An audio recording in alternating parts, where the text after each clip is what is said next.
अब है जो नेक्स्ट है द्विनाम पद्धति। हमने कहा नामकरण, नामकरण में जो फर्स्ट मेथड दिया गया उसे कहा गया द्विनाम पद्धति।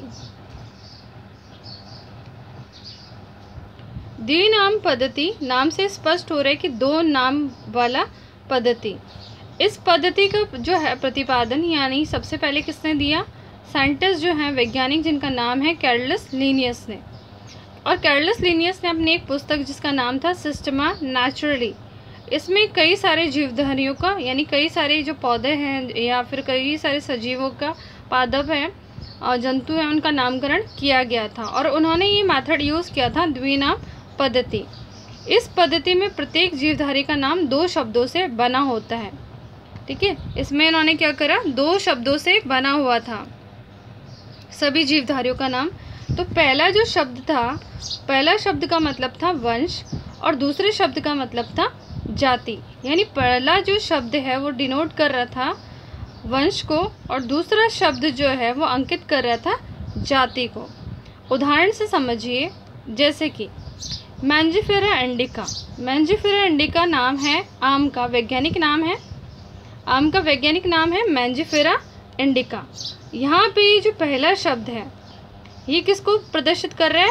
वंश को, यानी आम के वंश को। आम के वंश का नाम है मैंजिफेरा और इसकी जो जाति है इंडिका, वो क्या है? आम की जाति है। तो मैंजिफेरा इंडिका यानी वंश और ये जाति, ये दोनों मिलाकर क्या है? आम। और अगर हम विश्व में जाके कहीं पे भी अगर बोलेंगे कि हमें मैंजिफेरा इंडिका चाहिए तो हमें आम ही मिलेगा, क्योंकि ये जो नाम है वो सर्वत्र मान्य है। तो ये जो द्विनाम पद्धति है जहाँ पहला वंश दूसरा क्या है? जाति, ये नाम किसने दिया? कैरलस लिनियस ने। और इन्हें सबसे पहले ये मेथड जो है अपनी बुक जो थी सिस्टमा नेचुरली उसमें यूज़ किया। उसके बाद ये वर्ल्ड वाइड अब तो सभी जगह यूज़ किया जाता है। इसके बाद आता है एक और पद्धति है त्रिनाम पद्धति। यहाँ पे वंश और जाति, वंश का नाम तो लिखा ही है, जाति का लिखा है, लेकिन जाति के बाद उसकी उपजाति या फिर किस्म को भी लिखा जाता है। यहाँ देखिए, यहाँ पे वंश जाति के साथ उपजाति या किस्म का नाम भी लिखा जाता है। जैसे उदाहरण से समझिए, होमो सेपियंस सेपियंस, मनुष्य का वैज्ञानिक नाम है होमो सेपियंस। तो सेपियंस क्यों क्या है? उसकी उपजाति या किस्म है। ठीक है। दूसरा उदाहरण है एस्केरियस लुम्ब्रिकॉर्ड ह्यूमनस। एस्केरियस लुम्ब्रिकॉर्ड जो एक कृमि है, कीड़ा है जो मनुष्य की आंत में पाया जाता है। तो ये उसकी वंश हो गया एस्केरिस, उसकी जाति हो गई लुम्ब्रिकॉर्ड्स और उसकी किस्म है ह्यूमनस, जो ह्यूमन की आंतों यानी जो मनुष्य मानव की आंतें हैं उसको प्रभावित करती हैं। ये एक जो है पैरासाइट जो है उसकी तरह मनुष्य में घुस जाता है, मनुष्य के आंतों में रहता है। तो आप इसमें मुख्य रूप से ये हम विस्तार से बाद में पढ़ेंगे। पहले आप ये समझिए ये क्या है? वंश, ये जाति और ये क्या है? उपजाति। अब ये जो द्विनाम पद्धति है इसको पहले किसने दिया था? कैरलस लिनियस ने। लेकिन बाद में विश्व में सबने इसको मान्य किया और सबने इस जो द्विनाम पद्धति है उसको माना। बाद में जाकर द्विनाम पद्धति को ICBN और ICZN ने भी मान्य किया। और अभी जितनी भी नई खोज होती है, चाहे वो पादप की हो या जो है किसी जंतु का नामकरण करना हो, कोई भी नया जंतु अगर मिलता है उसकी खोज होती है या कोई भी पादप अगर आज नया खोजा जाता है उसका नामकरण इसी पद्धति के द्वारा होता है। तो जो पादप हैं उनका नामकरण जो है ICBN के जिम्मे रहता है, वो करता है नाम निर्धारण, और जंतुओं का जो नाम है वो ICZN करता है। ये ICBN क्या है उसका फुल फॉर्म कई बार पूछा जाता है, तो वो आप देख लीजिए। तो ICBN का मतलब है international code of botanical, B for botany, botanical nomenclature, nomenclature मतलब नामकरण। ICZN international code of zoological nomenclature, zoology जंतुओं के लिए। तो इन्होंने भी मान्य किया। अब है द्विनाम पद्धति के जो है क्या नियम है। अगर किसी जंतु या पादप का अगर नाम रखा जा रहा है द्वि पद्धति के आधार पर तो उसके नियम क्या हैं? तो देखिए, ये जो द्विनाम पद्धति है वो किससे बना है? दो शब्दों से बना होता है, एक वंश और दूसरा जाति। तो यहाँ हमने देखे कई सारे एग्जाम्पल है। मैंजिफेरा इंडिका दो शब्दों से बना है, एक है वंश और दूसरा है जाति। यहाँ भी देखिए वंश जाति, वंश जाति, तो दो शब्दों से बना है वंश और जाति। वैज्ञानिक जो नाम होता है ज़्यादातर क्या है? लैटिन भाषा से लिया जाता है और ये लैटिन भाषा से होते हैं।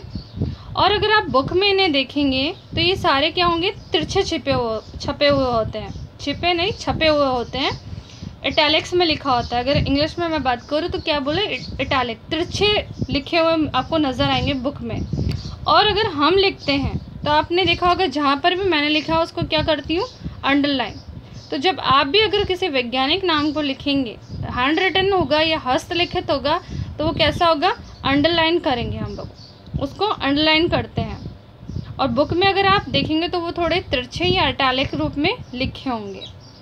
फिर एक जो थर्ड मुख्य चीज़ है जो है वो है कि वंश को जो हम लिखते हैं तो वंश क्या का जो फर्स्ट लेटर होगा वो कैपिटल लेटर होगा और जाति का स्मॉल लेटर। जैसे मैंजिफेरा में एम कैपिटल है, इंडिका में आई छोटा है, तो ये वंश है और ये जाति है। फर्स्ट लेटर कैपिटल और जाति का जो है फर्स्ट लेटर स्मॉल रहेगा। फिर है जो फोर्थ इम्पॉर्टेंट चीज़ है कि प्रजाति को खोजने वाले या इससे सर्वप्रथम नाम देने वाले वैज्ञानिक का नाम के बाद लिखा जाता है। अब जो भी प्रजाति खोजी गई है या सबसे पहले जिसने खोजा गया उस वैज्ञानिक का नाम जो है उसके बाद में लिखा जाता है। अभी मैं उदाहरण से आपको बताती हूँ। यहाँ देखिए, जैसे मैंजिफेरा इंडिका को किसने इन्वेंट किया? लेनिन हमने शॉर्ट फॉर्म में लिखा है, लेकिन लेनिन का मतलब क्या है? लीनियस थे जिन्होंने सर्वप्रथम इसका प्रजाति का नाम दिया या फिर उसका खोज की। तो ये जो है मैंजिफेरा इंडिका यानी आम के बाद उसके वैज्ञानिक का नाम जो है जिसने इसका नाम दिया, सर्वप्रथम इसने नाम दिया या खोजा गया है, उनका कैपिटल लेटर में ही लिखा है। यहाँ पे देखिए लेनिन, और शॉर्ट फॉर्म में लिखा है। तो अगर इस तरह से प्रदर्शित किया है तो उस वैज्ञानिक का नाम भी पीछे दिया जाता है। अब ये तो हुई नामकरण की बात कि जितने भी जंतु थे, जितने भी पादप थे, उनको सबको एक वैज्ञानिक नाम दे दिया गया। अब आप अगर इमेजिन करें तो कितने सारे लाखों की संख्या में पादप है, लाखों की संख्या में जंतु हैं। वो कीट हो सकते हैं, चिड़ियाएँ हो सकती हैं, कई सारे कीड़े वीड़े हैं और कई सारे जंतु हैं। तो आप देख रहे हैं कि उनकी संख्या कई बहुत लाखों में है। नामकरण तो कर दिया, लेकिन उनका अध्ययन कैसे करें? तो अध्ययन के लिए जो सिंपल फॉर्म होता है कि उनका क्या कर दिया? वर्गीकरण, यानी छोटे छोटे ग्रुप्स में बांट दें। मैं अपनी क्लास में एक और एग्जाम्पल से समझाती हूँ उसको कि अगर आप स्कूल में आए और आपने अपनी जो ऑप्शनल सब्जेक्ट्स लिए हैं, जैसे कि आपने अभी अपनी रुचि के अनुसार 11th में सब्जेक्ट लिए हैं, तो आपके अलग अलग स्ट्रीम हो गई हैं, आर्ट स्ट्रीम, कॉमर्स और साइंस। तो आपका वर्गीकरण हो चुका है और 11th क्लास को 3 वर्गों में बांट दिया गया, आर्ट, साइंस, कॉमर्स, ठीक है। और उसको फिर उसके अकॉर्डिंग अध्ययन करवाने में इजी रहता है। तो उसी प्रकार जब बहुत पादप और जंतु का जब हम लोग नामकरण हो गया तो उनको छोटे छोटे ग्रुप में वर्गीकृत किया गया। और ये वर्गीकरण कैसे होता है? तो जीवधारियों को उनके लक्षण में समानता एवं विभिन्नता के आधार पर समूह में व्यवस्थित करने की व्यवस्था को क्या कहते हैं? वर्गीकरण। कि उनमें क्या क्या समानताएं हैं, जिनमें सभी समानताएं नज़र आ रही है उनको हम लोग एक ग्रुप में, और जिनमें जो है थोड़ी भी विभिन्नताएं नज़र आ रही है उनको एक समूह में कर देते हैं। और इसी जो व्यवस्था है उसको हम क्या बोलते हैं? वर्गीकरण। अब ये वर्गीकरण क्यों आवश्यक है? तो ये समझ लीजिए कि क्यों ज़रूरी हो गया। तो सबसे पहले तो ऑब्वियस है कि अगर हमने पहचान कर ली है, अगर किसी में समानता नज़र आ रही है, हमें नया कुछ आज खोज हुई है और उसको अगर हमें आज अध्ययन करना है, तो सबसे पहले उसकी पहचान करने के लिए। फिर दूसरा है कि जो है प्रत्येक जो है कई वर्षों में कई नई खोजें होती रहती हैं, तो उसको सही जगह हम लोग सही स्थिति में उसको वर्गीकरण कर सके, उसको सही वर्गीकरण प्रणाली में रखा जा सके, उसके लिए भी वर्गीकरण आवश्यक है। जो तीसरा है कि उद्विकासीय मार्ग बनाने में भी सहायता करती है।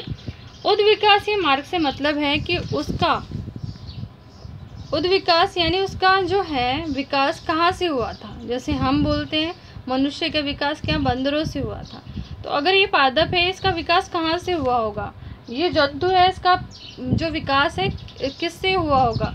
उसकी एवोल्यूशनरी हिस्ट्री एंड उद विकास की जो है हम बोल सकते हैं उसकी जो है इतिहास क्या रहा, उसको ढूंढने में भी इस वर्गीकरण सहायता करता है कि क्या क्या समानताएं नज़र आ रही है उससे पहले विकसित हुए जीवों में या पादप में या उसके बाद वालों में। उसके साथ ही ये कई सारी जो है वर्गीकरण संयोजी या छोटी वाली कड़ी को बताने में उपयोगी होता है। और ये कई सारे जो जीवधारी हैं उनको अगर अन्य देशों के जीवधारी हैं देश के में वहाँ खोज की गई है, उनको जानने में भी वर्गीकरण सहायक होता है। तो ये था आज का हमारा टॉपिक। आई होप आप लोगों को क्लियर होगा। Thank you.